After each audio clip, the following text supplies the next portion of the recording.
സുഹൃത്തുക്കളെ നമസ്കാരം. ഈ സാമാന്യ ആപേക്ഷികത എങ്ങനെ സമൂഹത്തിൻ്റെ ദർശനത്തിലേക്ക് അല്ലെങ്കിൽ തത്വചിന്തയിലേക്ക് എങ്ങനെ സ്വാധീനം ചെലുത്തും എന്നതിനെ കുറിച്ചിട്ട് ആണ് നാം കഴിഞ്ഞ 14 വീഡിയോകളിലായിട്ട് ചെയ്തത്. അതിൽ ഈ സാമാന്യ ആപേക്ഷികത ഉപയോഗിച്ച് നമ്മളെ ആരോഗ്യ സംരക്ഷണത്തിൽ അല്ലെങ്കിൽ രോഗചികിത്സയിൽ അല്ലെങ്കിൽ ആരോഗ്യ പുനഃസ്ഥാപനത്തിൽ എന്ത് ചെയ്യാം എന്നതിൻ്റെ സാധ്യതകളാണ് ഞാൻ ഇതിൻ്റെ മുമ്പ് പറഞ്ഞത്. അത് കുറച്ചും കൂടി വ്യക്തമായും വിശദമായിട്ടും സാധാരണക്കാരന് കൃത്യമായും എന്ത് ചെയ്യണം എന്നതിനെ കുറിച്ചിട്ട് കുറച്ചും കൂടി വ്യക്തമായ ഒരു ബോധ്യം വരുത്താനാണ് ഞാൻ ഈ വീഡിയോ കൊണ്ട് ഉദ്ദേശിക്കുന്നത്. ആ വീഡിയോ ഞാൻ കണ്ടപ്പോൾ തന്നെ, അതായത് 14ാമത്തെ വീഡിയോ കണ്ടപ്പോൾ തന്നെ എനിക്ക് തോന്നി അത് കുറേ അപൂർണത ഉണ്ടെന്നും എന്താണ് ഞാൻ പറഞ്ഞു എന്ന് ശരിക്കും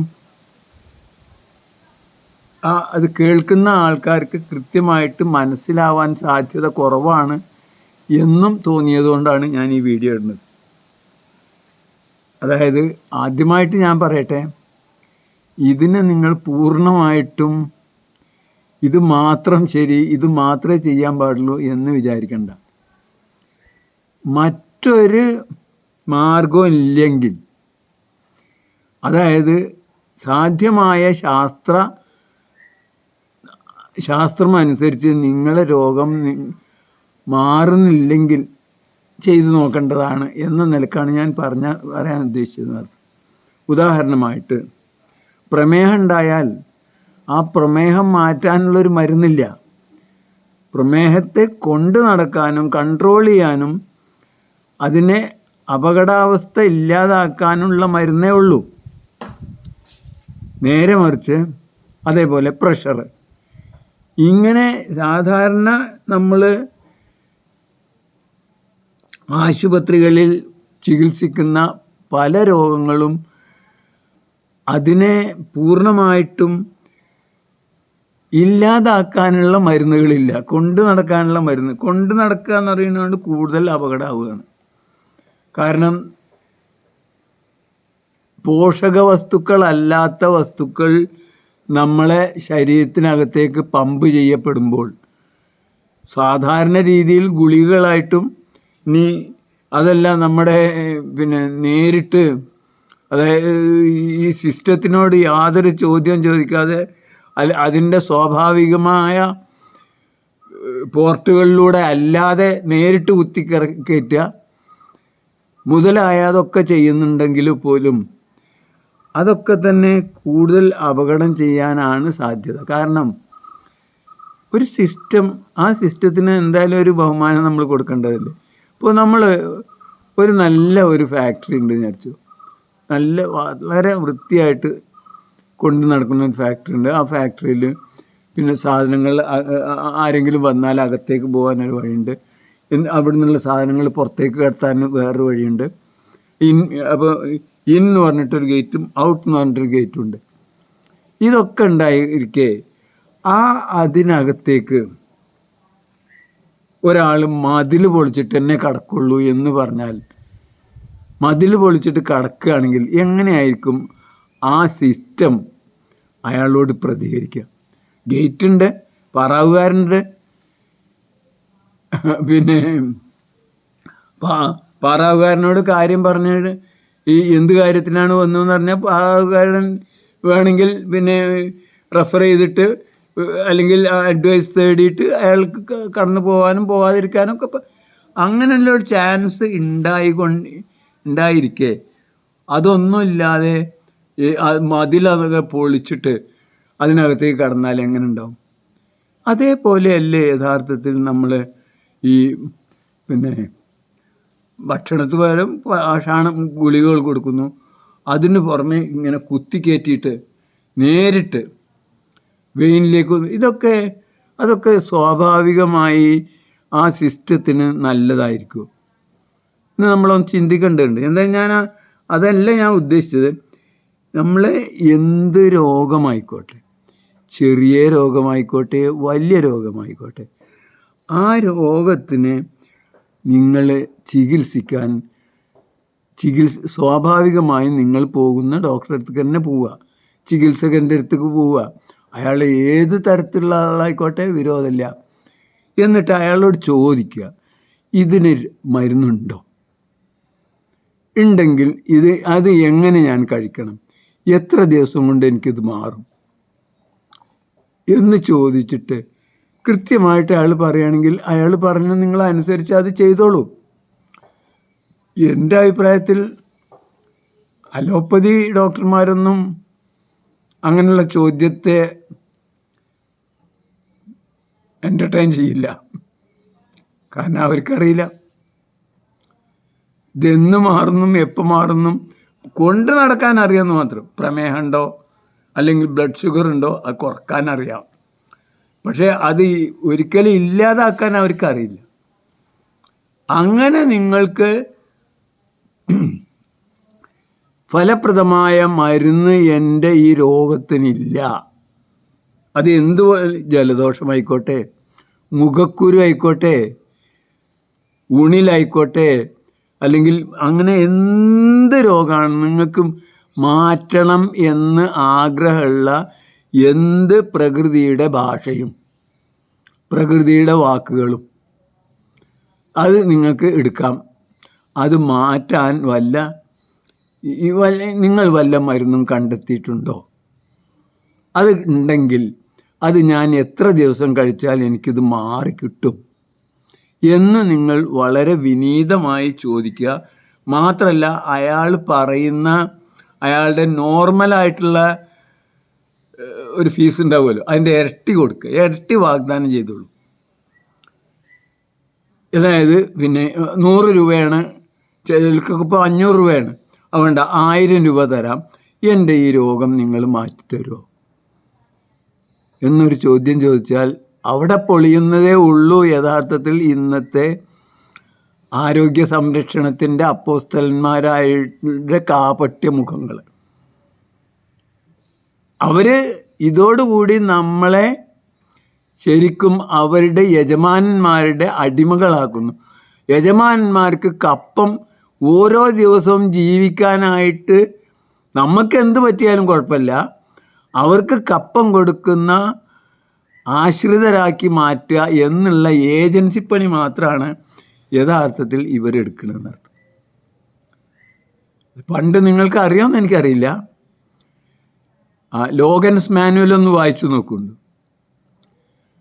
അതിൽ ഓരോ ഭൂമിക്കും ഇത്ര വിളവുണ്ടാവുന്നും ഇത്ര ഗവൺമെൻറ് നികുതി കൊടുക്കണമെന്നുണ്ട്. അത് ഭൂമിക്ക് മാത്രമല്ല, തെങ്ങിന്, പിന്നെ പ്ലാവിന്, കമുങ്ങിന്, ഇതിനൊക്കെ നികുതി കൊടുക്കണമെന്നുണ്ടായിരുന്നു. അങ്ങനെയാണ് അവർ പിഴിഞ്ഞിരുന്നത്. ഇന്നിപ്പോൾ പിഴിയാൻ എന്തൊരു എളുപ്പമാണെന്ന് നോക്കുക നിങ്ങൾ. കാലം മാറിയ മാറ്റേ, കാലത്തിൻ്റെ ഒരു പോക്ക്. ഇന്നിപ്പോൾ അവർ ഇവിടുന്നൊക്കെ പോയി, അപ്പോൾ അവിടെ തന്നെ ഇരിക്കുന്നത്. ഇപ്പം നമ്മൾ പൈസ അങ്ങോട്ട് കൊണ്ടേ കൊടുക്കും എന്ന അവസ്ഥയിലേക്ക് ഈ ആധുനിക ചികിത്സാ സമ്പ്രദായം, ശാസ്ത്ര ചികിത്സ, കേവല യുക്തിവാദികളൊക്കെ കൊണ്ട് പറയണ കേട്ടാൽ എന്തൊരു പുച്ഛത്തോടു കൂടിയാണ് സംസാരിക്കാന്നറിയോ. ഈ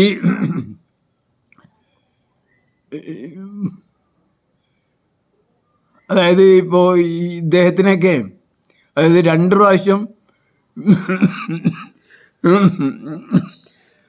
ഡയാലിസിസ് ചെയ്യുന്ന ആൾക്ക് ഡയാലിസിസ് ചെയ്യണ്ട, അതങ്ങനെ ഇരുന്നോട്ടെ എന്ന് പറഞ്ഞതൊക്കെ എന്തൊരു പുച്ഛത്തോട്.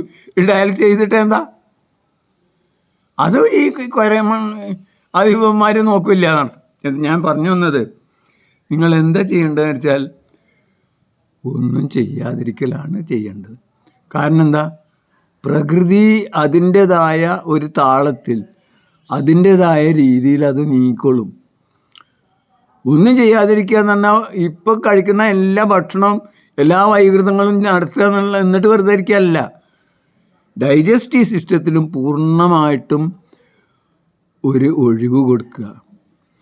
ഡൈജസ്റ്റീവ് സിസ്റ്റത്തിന് പൂർണ്ണ ഒഴിവ് കൊടുക്കുമ്പോൾ അതുകൊണ്ട് ലാഭിക്കുന്ന കുറേ ഊർജമുണ്ട്. അതിൽ നമ്മളെ വൈറ്റൽ പവർന്നോ പേരെന്ത് പറഞ്ഞോളൂ, നമ്മളെ ശരീരത്തിൻ്റെ ആ ഊർജം നമ്മളെ കേടുപാടുകൾ തീർക്കാൻ ശരീരം എടുത്തോളും.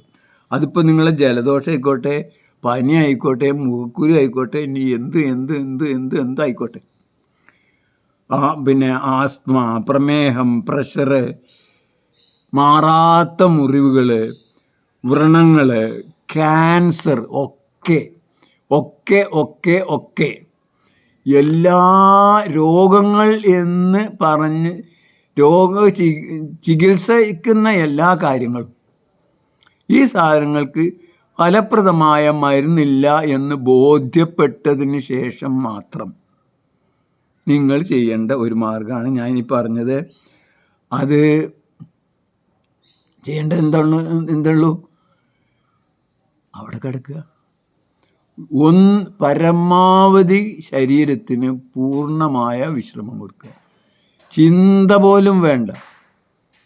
ചിന്തിക്കുകയാണെങ്കിൽ തന്നെ നിങ്ങളെ രോഗത്തെക്കുറിച്ച് മാത്രം, അതെങ്ങനെ ഉണ്ടായി, അതെന്തുകൊണ്ടുണ്ടായി എന്ന ചിന്ത. വലിയ ചിന്തകൾ വേണ്ടെന്നാണ്. അതായത് നമ്മളെ കച്ചവടത്തിലെ ലാഭം ഇങ്ങനത്തെ ഒന്നും വേണ്ട. നമ്മളെ ശരീരത്തെക്കുറിച്ചിട്ട് വേറൊന്നും ചിന്തിക്കാൻ, നിങ്ങൾക്ക് വളരെ ആസ്വദിക്കാവുന്ന വല്ല പാട്ടുകളോ മറ്റൊക്കെ പാടുപോലും വേണ്ട. അതൊക്കെ കേട്ടിരിക്കുക എന്നുള്ളതല്ലാത്ത മറ്റൊന്നും ചെയ്യാതിരിക്കുക. അപ്പോൾ അങ്ങനെ ചെയ്താലോ ഒരു സംശയമില്ല, നിങ്ങൾക്ക് 2 ദിവസം കൊണ്ട് പ്രഷർ മാറും. 2 ദിവസം കൊണ്ട് നിങ്ങൾ പ്രമേഹം കുറയും. എന്താ, ഒന്നും അങ്ങോട്ട് ചെയ്യാതിരിക്കുക. അതായത് ആഹാരം തന്നെ നിഷേധിക്കുക. കാരണം മറ്റു എല്ലാ ജീവികളും നിങ്ങൾ നോക്കൂ, ഒരു ജീവിയും കൃത്യമായിട്ട് ആഹാരം കഴിക്കണില്ല. കിട്ടുമ്പോൾ തിന്നും. കുറേ ഇപ്പോൾ ഒരു സിംഹമായിക്കോട്ടെ, പുലി ആയിക്കോട്ടെ, ഒരു പ്രാവശ്യം കിട്ടിക്കഴിഞ്ഞാൽ അത് അപ്പോൾ വയറ് നിറക്കുന്നുള്ളതല്ലാതെ പിന്നെ എപ്പോഴാണ് കിട്ടുക അപ്പോഴാണ് തിന്നുക. അതുവരെ പട്ടിണി കിടക്കണം. അതിന് ഈ അസുഖമൊന്നുമില്ലല്ലോ. അപ്പോൾ അതേപോലെ മാത്രമല്ല, ഇതുകൊണ്ട് ഞാൻ ഉദ്ദേശിച്ചത് ഇവിടെയുള്ള ശാസ്ത്ര ഗവേഷണം പൂർണ്ണമായിട്ടും ഇല്ലാതാക്കണമെന്നല്ല, അത് കൂടുതൽ ശാസ്ത്രീയമായിരിക്കണം എന്നേ ഞാൻ ഉദ്ദേശിക്കുന്നുള്ളൂ. അതിലെന്തൊക്കെ കുറേ ശരികളുണ്ടാവും. ഇപ്പോൾ ഒരു ചെറിയ ഉദാഹരണം എൻ്റെ കാര്യം തന്നെ പറയാം. എനിക്ക് TV ഉണ്ടായി. അതുണ്ടാവാനുള്ള കാരണം എനിക്കറിയില്ല. ഞാൻ ബീഡി വലിച്ചിരുന്നു, സിഗരറ്റ് വലിച്ചിരുന്നു. അതൊക്കെ ഉണ്ടെങ്കിൽ പോലും മാത്രമല്ല, ഞാൻ അതിലും കൂടുതലായിട്ടൊരു കാര്യം ചെയ്തത്, TV ഉണ്ടായ കാര്യം പറയട്ടെ. അതുണ്ടായിട്ട് ഇതിൻ്റെ ഇപ്പോൾ നമുക്ക് ഈ TV ഉള്ള ഒരു കഫം പരിശോധിച്ചിട്ട് നോക്കിയിട്ട് കഫം ഇല്ലാതാവില്ലാണ്. അതിന് എങ്ങനെയാണ് വെച്ചാൽ 6 മാസത്തേക്കാണ് ഒരു ചികിത്സ, ഒരു കോഴ്സ് എന്ന് അതിന് പറയാം. ഇത് ഭീകരമായ ആൻറ്റിബയോട്ടിക് തന്നിട്ട് അങ്ങനെ ഒരു 6 മാസം കൊണ്ടാണ്. എൻ്റെ TV 6 മാസം കൊണ്ട് മാറില്ല. എന്തിന് അടുത്ത 6 മാസം കൊണ്ട് മാറില്ല. അടുത്ത 6 മാസം കൊണ്ട് മാറാതായപ്പോൾ ഞാൻ ഇതിൻ്റെ നാഷണൽ ഇൻസ്റ്റിറ്റ്യൂട്ട് ഉണ്ട് മദ്രാസിൽ, അവിടെ പോയി അവിടെയുള്ള വിദഗ്ധരോടൊക്കെ സംസാരിച്ചു. എന്തായാലും അവിടെ പരിശോധിച്ചപ്പോൾ ഇല്ലെങ്കിലും പിന്നെ നാട്ടിൽ വന്നപ്പോൾ പിന്നെയും ഇവിടെ പരിശോധിച്ചപ്പോൾ പിന്നെയുണ്ട്. ഒരു പ്രാവശ്യം കൂടി മരുന്ന് വെച്ചു. അങ്ങനെ 4 കോഴ്സിലാണ് എൻ്റെ TB മാറിയത്. അത് കഴിഞ്ഞിട്ട് പിന്നെയും കുറച്ച് വർഷങ്ങൾ കഴിഞ്ഞപ്പോൾ രണ്ടാമത് പിന്നെയും ഒരിക്കലുണ്ടായി. ഇത് ഉണ്ടാവാനുള്ള ഒരു കാരണമായിട്ട് നമുക്ക് തോന്നുന്നത് എൻ്റെ ശ്വാസകോശങ്ങളിലൊക്കെ ഈ ഫൈബ്രോയിഡ് എന്നാണ് പറയുക, കുറേ ഈ നാരുകൾ ഒന്നായിട്ട് നിറഞ്ഞു നിൽക്കുകയാണ്. എന്താണ് അതിന് കാരണം നമുക്കറിയില്ല. ഒരുപക്ഷെ ഞാൻ ഒരു 4 വർഷത്തോളം ഈ ഗാമ റേഡിയേഷൻ നിങ്ങൾ കേട്ടിട്ടുണ്ടായിരിക്കും. ഏറ്റവും കൂടുതൽ ഈ നമ്മളെ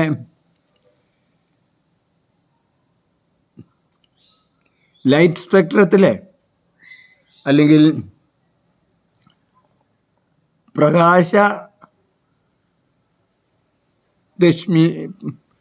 പ്രകാശ സ്പെക്ട്രം എന്നാ അതിൽ ഏറ്റവും കൂടുതൽ ഫ്രീക്വൻസി ഉള്ള രശ്മികളെയാണ് ഗാമ റൈസ് എന്ന് പറയുക. ഈ ഗാമ റൈസ് സാധാരണ നമ്മൾ ആറ്റം ബോംബൊക്കെ ഇട്ടാൽ അവിടെ ഉണ്ടാവുന്നതാണ്. ഇപ്പോഴും ഹിറോഷിമയിലൊക്കെ അതുണ്ടെന്നാണ് പറയുന്നത്. ആ സാധനം കൊണ്ട് ഞാൻ ഒരു 4 വർഷം ജോലി ചെയ്തിട്ടുണ്ട്. അതുകൊണ്ട് അതല്ലാത്ത മറ്റുള്ളതൊക്കെ സാധാരണ എല്ലാ മനുഷ്യരും ചെയ്യുന്ന കാര്യങ്ങൾ തന്നെ ഞാൻ ചെയ്തിട്ടുള്ളൂ. ഇങ്ങനെ ഒരു ഫൈബ്രോയിഡ് ഉണ്ടാകേണ്ട കാര്യമില്ല. അങ്ങനെ ഈ ഫൈബ്രോയിഡ് തന്നെ അത് പരിശോധിച്ച എല്ലാ വിദഗ്ധ ഡോക്ടർമാരൊക്കെ നമ്മളെ ഇത് കൂടുതൽ കാലം ഉണ്ടാവില്ല എന്ന് അഭിപ്രായപ്പെട്ടിട്ടുണ്ട്. എന്നാലും അതായിരിക്കാം ഈ ഫൈബ്രോയിഡിൻ്റെ ഇടയിൽ കിടക്കുന്ന ബാക്ടീരിയകൾ ആവാം ഒരു പക്ഷേ ഇതിന് കാരണം എന്നാണ് നമുക്ക് തോന്നുന്നത്. എന്തായാലും അങ്ങനെ അപ്പോൾ ഞാൻ ഈ ചികിത്സ ചെയ്തില്ലെങ്കിൽ ഞാൻ ഇപ്പോൾ ഇവിടെ ഉണ്ടാവുമെന്ന് എനിക്ക് തോന്നുന്നില്ല. കാരണം ഞാൻ അത്രത്തോളം ഈ ആധുനിക ചികിത്സ ഒഴിവാക്കാൻ വേണ്ടി പരിശ്രമിച്ചിരുന്നു. ആധുനിക ചികിത്സ ആണ് നല്ലത് എന്ന് തോന്നൽ എനിക്ക് അന്നുണ്ടായിരുന്നില്ല. ഞാൻ കുറേ പട്ടിണി കിടന്നു, കുറേ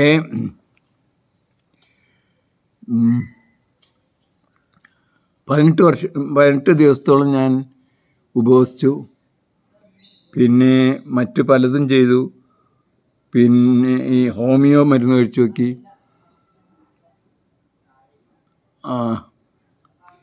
ആയുർവേദം കഴിക്കാനായിട്ട് ശ്രമിച്ചെങ്കിലും അതിൻ്റെ വിദഗ്ധൻ ഇല്ല, മരിച്ചുപോയി എന്നറിഞ്ഞതുകൊണ്ട് നമ്മൾ തൃശ്ശൂരിലെ അദ്ദേഹം ഉണ്ടായിരുന്നു, മരിച്ചുപോയ രാഘവൻ തിരുമുൽപ്പാട്, അദ്ദേഹത്തിന് TB ഉണ്ടായിരുന്നു. ആ TB മാറ്റിയത് അദ്ദേഹത്തിൻ്റെ താളിയോല ഗ്രന്ഥങ്ങൾ വായിച്ചിട്ട് അങ്ങനെ ആണെന്നാണ് ഞാൻ മനസ്സിലാക്കിയിരുന്നത്. അതുകൊണ്ട് തന്നെ അദ്ദേഹം മരിച്ചു പോയിരുന്നത് കൊണ്ട് തന്നെ അത് നടന്നില്ല. അങ്ങനെ അവസാനം ഞാൻ ആലോപ്പതിയിൽ തന്നെ പോയിട്ട് അവിടുന്നാണ് എനിക്ക് ഈ അസുഖം മാറിയത്. ഞാൻ ഇത് മാറ്റാനായിട്ടുള്ള ഉപവാസത്തിൽ ഞാൻ 34 കിലോ ആയിരുന്നു കേട്ടോ. 34 കിലോ വരെ ഞാനായിരുന്നു. ഞാൻ ഒരു 50-60 കിലോ വരെ ഉണ്ടായിരുന്ന ഞാൻ 34 കിലോ വരെ ആയിട്ടും എനിക്ക് കൂടുതലാവുമല്ലാതെ കുറഞ്ഞതായിട്ട് തോന്നിയിട്ടില്ല. അപ്പോൾ ഞാൻ പറഞ്ഞു വന്നത്, ഇത് പൂർണ്ണമായിട്ടും നിങ്ങൾ അംഗീകരിക്കണമെന്നില്ല. നിങ്ങളൊന്ന് പരീക്ഷിച്ച് നോക്കൂ. ഇപ്പോൾ നേരെ മറിച്ച് എനിക്ക് ആസ്മ ഉണ്ടായിരുന്നു, പ്രമേഹം ഉണ്ടായിരുന്നു. അതൊക്കെ വളരെ പെട്ടെന്ന് ഒരു പ്രയാസമില്ലാതെ മാറും. എന്തേ വേണ്ടുള്ളൂ, നിങ്ങളെ ഭക്ഷണം നിങ്ങളൊന്ന് ക്രമീകരിച്ചാൽ മതി. എന്തിന് നമ്മളെ പഴയ ആർഷ ഭാരതത്തിൻ്റെ ഏകഭുജേ യോഗി, ദ്വിഭുജേ ഭോഗി, ത്രിഭുജേ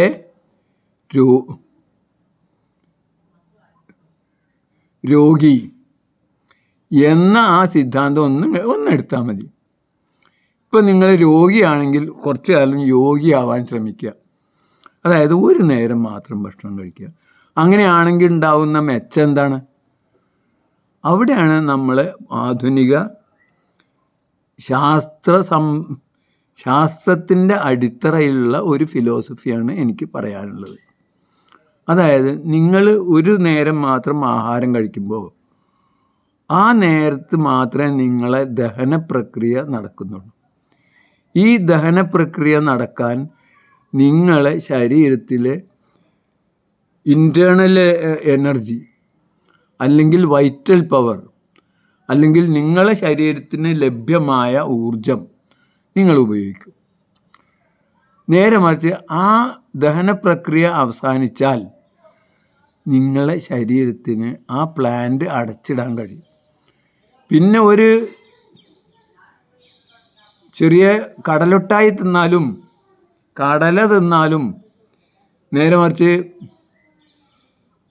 ശുദ്ധജലമല്ലാത്ത വല്ല കലങ്ങിയ വെള്ളം കുടിച്ചാലും ജീരകവെള്ളം കുടിച്ചാൽ പോലും അത് രണ്ടാമതും ഇറക്കേണ്ടി വരും. ഒരു പ്ലാന്റ് വർക്ക് ചെയ്യാൻ ചെറിയ കാര്യത്തിനാണെങ്കിലും വർക്ക് ചെയ്യണമെങ്കിൽ അതിന് എത്ര ബുദ്ധിമുട്ടുണ്ടെന്ന് നോക്കുക. അതൊന്നായിട്ട് ഓൺ ചെയ്യേണ്ടി വരും, ഗേറ്റ് തുറക്കേണ്ടി വരും, അങ്ങനെ. അപ്പോൾ നേരെ മറിച്ച് അത് ഷട്ട് ഡൗൺ ചെയ്യുകയാണെങ്കിലോ അതിൻ്റെ ഊർജം ഒന്നായിട്ട് നമുക്ക് മറ്റ് കാര്യങ്ങൾക്ക് ഉപയോഗിക്കാം.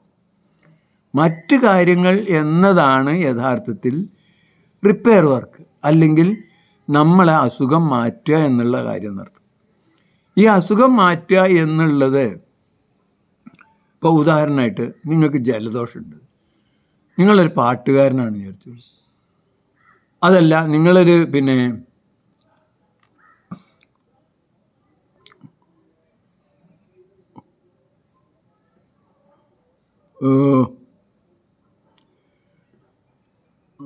ഒരു സ്പോർട്സ്മാനാണ്, നിങ്ങൾ തൂക്കം ഇപ്പോൾ കണ്ടില്ലേ, നമ്മളെ ആ കുട്ടിക്ക് മെഡൽ നഷ്ടപ്പെട്ട കഥ കേട്ടില്ലേ നിങ്ങൾ? 100 ഗ്രാം കുറഞ്ഞ് കൂടുതലായതുകൊണ്ട് ഈ നമ്മൾ ഒളിമ്പിക്സിലെ സ്വർണ്ണ മെഡൽ നഷ്ടപ്പെട്ട ഒരു പ്രയാസമില്ല. കുറച്ച് ബുദ്ധിപൂർവ്വം ചിന്തിച്ചാൽ മതി. ഒരു ദിവസം നിങ്ങൾ ആഹാരം കഴിച്ചിട്ടില്ലെങ്കിൽ, ഒന്നും ചെയ്യാതിരിക്കുകയാണെങ്കിൽ തന്നെ നിങ്ങൾക്ക് 1/2 കിലോ കുറയും. അങ്ങനെ ഇപ്പോൾ ഈ 2 കിലോ ആണ് കൂടുതലുണ്ടെങ്കിൽ നിങ്ങൾ എത്ര ദിവസം മുമ്പ് ആഹാരം നിർത്തണം? ആലോചിച്ചാൽ മതി. 4 ദിവസം മുമ്പ് നിർത്തണം എന്ന് മാത്രം. ഒന്നും ചെയ്യേണ്ടതില്ല. പിന്നെ നിങ്ങൾ ശരീരത്തിനെ എക്സോസ്റ്റ് ചെയ്യാൻ വേണ്ടിയിട്ട് ഇതൊന്നും ചെയ്യണ്ട. അപ്പോൾ ഇങ്ങനെ യുക്തിയുക്തമായ, യുക്തിസഹമായ, ശാസ്ത്രീയമായ ഒരു സമീപനം ഇന്ന് ഡോക്ടർമാർക്ക് കൊടുക്കാൻ കഴിയാത്തത് കൊണ്ടല്ലേ ആ കുട്ടിക്ക് ആ മെഡൽ നഷ്ടമായത്. എന്തൊരു സങ്കടമാണ്, നിങ്ങളൊന്ന് ആലോചിച്ച് നോക്കും. അപ്പോൾ യഥാർത്ഥത്തിൽ നിങ്ങളെ ജലദോഷമായിക്കോട്ടെ, അല്ലെങ്കിൽ മറ്റെന്ത് പനി ആയിക്കോട്ടെ, മുഖക്കുരു ആയിക്കോട്ടെ, പ്രമേഹം ആയിക്കോട്ടെ, പ്രഷർ ആയിക്കോട്ടെ, ആസ്മ ആയിക്കോട്ടെ, അല്ലെങ്കിൽ മാറാത്ത മുറിവുകളായിക്കോട്ടെ, വ്രണങ്ങളായിക്കോട്ടെ, നിങ്ങളെ ശരീരത്തിൽ നിങ്ങൾക്ക് വിഷമുണ്ടാക്കുന്ന എന്ത് രോഗമായിക്കോട്ടെ, ക്യാൻസർ ആയിക്കോട്ടെ, നിങ്ങൾ ചെയ്യേണ്ടത് എന്താണെന്ന് വെച്ചാൽ ആദ്യം ഡോക്ടറെ അടുത്ത് പോവുക. എന്നിട്ട് കൃത്യമായിട്ട് ശാസ്ത്രീയമായ ഒരു ആദ്യം നിങ്ങൾ അദ്ദേഹത്തിൻ്റെ ഫീസ് ആദ്യം വെച്ചോളൂ. ഫീസിന് പുറമെ ഇനിയും തരാമെന്ന് പറഞ്ഞോളൂ. ഇത് മാറ്റാൻ നിങ്ങൾക്ക് കഴിയും. ഇത് മാറുമോ? കൊണ്ട് നടക്കാനല്ല, അത് എന്നും നിലനിർത്താനല്ല, മാറ്റാൻ നിങ്ങൾക്ക് കഴിയുമെങ്കിൽ ദയവ് വിചാരിച്ചിട്ട് മാറ്റാനുള്ള മരുന്ന് തന്നോളൂ. അത് കഴിഞ്ഞാൽ മാറുമെങ്കിൽ ഞാൻ ഇനിയും നിങ്ങൾക്ക് പൈസ തരാം, ഇപ്പം ഉള്ളതിനേക്കാളും കൂടുതൽ തരാം.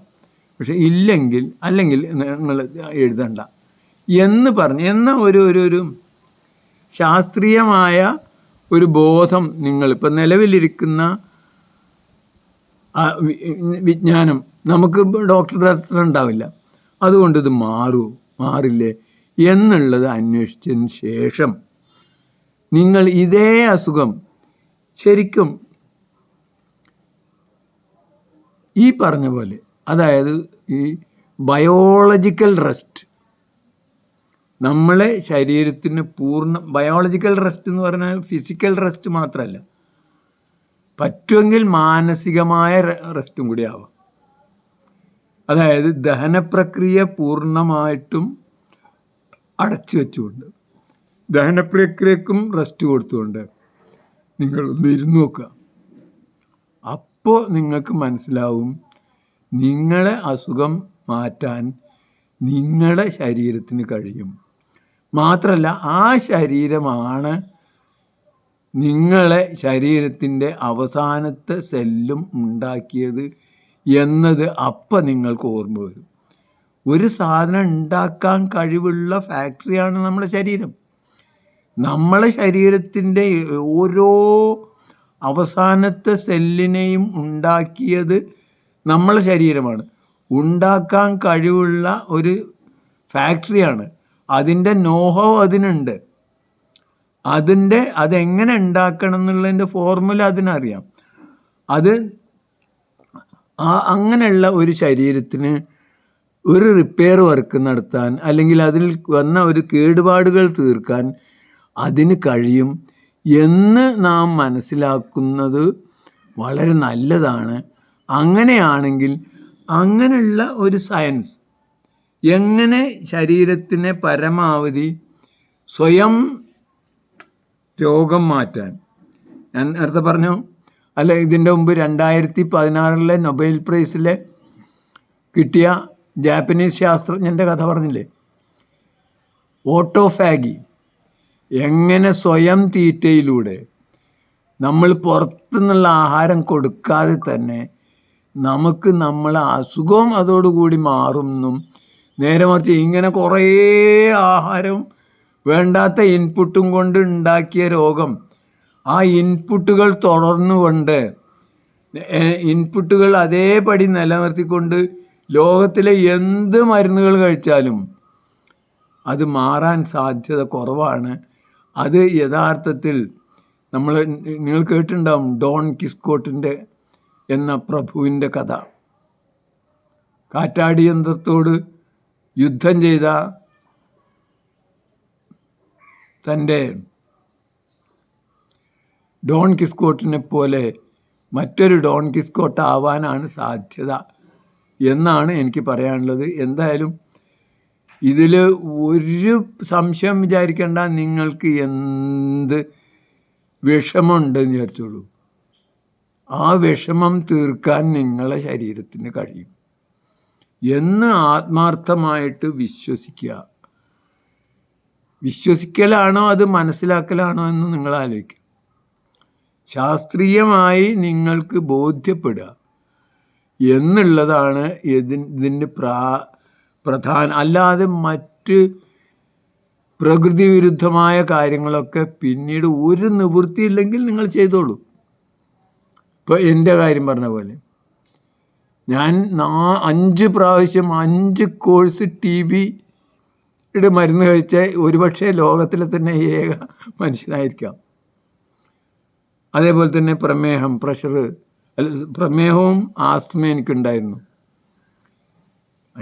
ഞാൻ പെട്ടെന്ന് എൻ്റെ ഭക്ഷണം തന്നെ വേവിക്കാത്തതിലേക്ക് മാറിയതോടുകൂടി തന്നെ എൻ്റെ ആസ്തമ മാറി, പ്രമേഹം പോയി. പക്ഷേ പിന്നീട് വന്ന് വേവിച്ചതും പിന്നെ നമ്മുടെ ഈ ജോലി സംബന്ധമായ ടെൻഷനൊക്കെ കാരണം പിന്നെ അതിങ്ങനെ കൊണ്ട് നടക്കുമായിരുന്നു. പക്ഷേ ഇപ്പോൾ 1 കൊല്ലവും 2 മാസമായി. അതായത് 2023 നവംബർ 1 ഞാൻ ഈ പമ്പ് ചെയ്യുന്ന ഇടയ്ക്കിടയ്ക്ക് ആ പമ്പ് ചെയ്യലും കൂടി നിർത്തി. അതിന് കാരണം എൻ്റെ ഇൻപുട്ടിൽ ഞാൻ ശാസ്ത്രീയമായിട്ടോ അല്ലെങ്കിൽ വിവേകപൂർവം നടത്തിയ എൻ്റെ പരീക്ഷണങ്ങളിലൂടെ ഞാൻ കണ്ടെത്തിയ ഒരു നേരം ഭക്ഷണം എന്നുള്ള നമ്മളെ പഴയ ഏകഭുജയ യോഗി,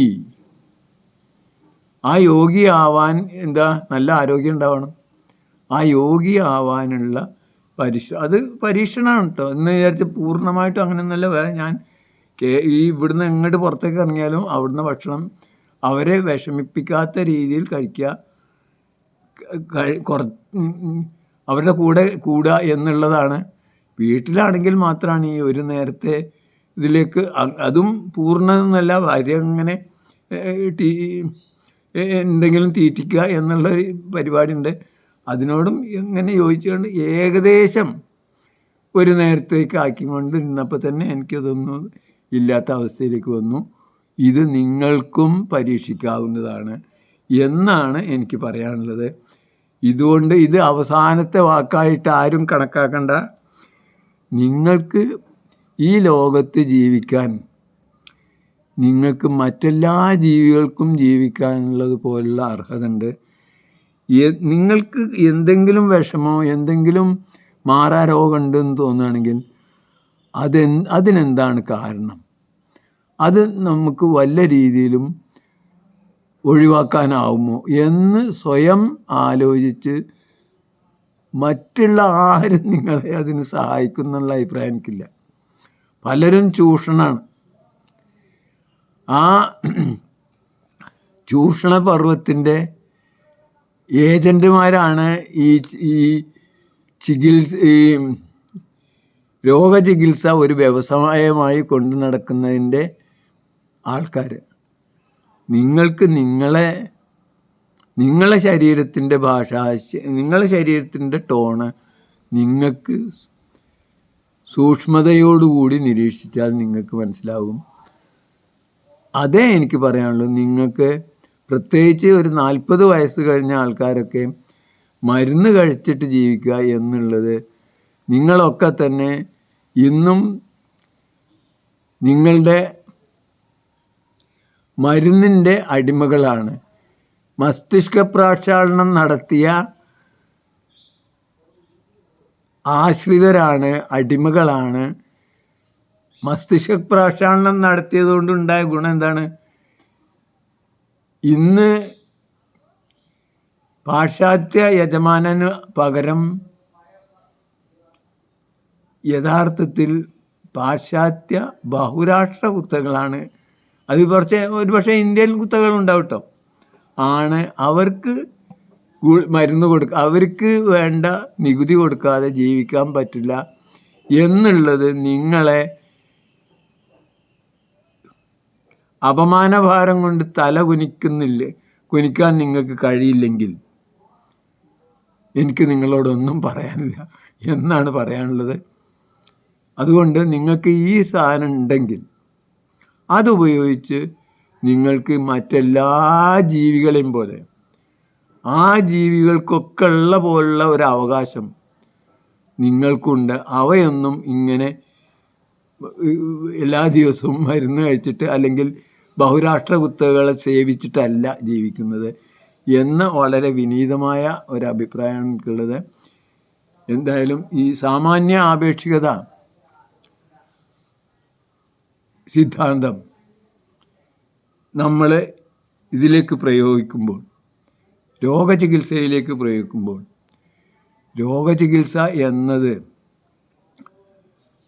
പ്രകൃതിയുടെ ഭാഗമാണെന്നും രോഗം എന്നതും പ്രകൃതിയുടെ ഭാഗമാണെന്നും ആ വ്യവസ്ഥയിൽ നമുക്ക് പ്രത്യേകമായിട്ടൊന്നും ചെയ്യാൻ കഴിയില്ല. നാം പ്രകൃതിയുടെ ഉള്ളിലുള്ളതാണെന്നും പ്രകൃതിക്ക് അകത്താണെന്നും പ്രകൃതി നമുക്ക് എതിരായിട്ടും നമുക്ക് കീഴടക്കാനുള്ള അല്ലെങ്കിൽ യുദ്ധം ചെയ്യാനുള്ള ഒരു വസ്തു അല്ലെന്നും ബോധ്യം ഉണ്ടാവുക, അതനുസരിച്ച് ബുദ്ധിപൂർവം നീങ്ങുക എന്നുള്ള ഒരവസ്ഥയിലേക്ക് നിങ്ങൾക്ക് വരാനാവുമെങ്കിൽ 21-ാം നൂറ്റാണ്ടിൽ ഉണ്ടായ 20-ാം നൂറ്റാണ്ടിൽ ഉണ്ടായ സാമാന്യ ആപേക്ഷിക 21-ാം നൂറ്റാണ്ടിലെങ്കിലും നിങ്ങൾക്ക് പ്രയോഗിക്കാൻ കഴിയുമെങ്കിൽ നിങ്ങൾക്ക് മറ്റുള്ള ചികിത്സാ വിദഗ്ധരുടെ സഹായമില്ലാതെ തന്നെ ജീവിക്കാൻ കഴിയും എന്നാണ്